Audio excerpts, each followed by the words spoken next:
ব্যাপক উৎসাহ উদ্দীপনা ও আনুষ্ঠানিকতার মধ্য দিয়ে ময়নামতি নোয়াপাড়ায় সনাতন ধর্মাবলম্বীদের অন্যতম ধর্মীয় উৎসব সরস্বতী পূজা অনুষ্ঠিত হচ্ছে।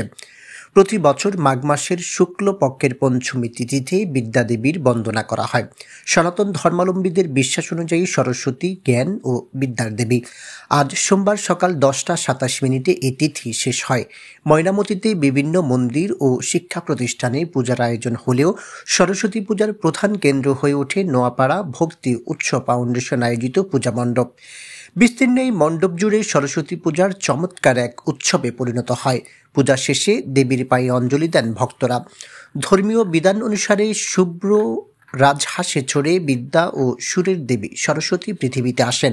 পূজা শেষে শিশুদের হাতে খড়িরও আয়োজন করা হয়।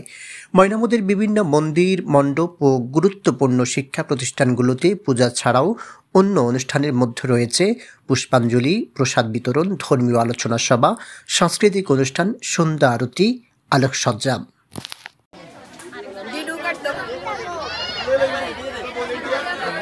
ফুল আমরা হাতে নিয়েছি সবাই।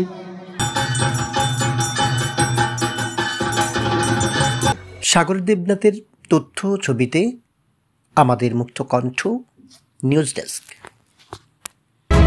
আমাদের মুক্ত কণ্ঠ, সত্যের পথে সব সময়।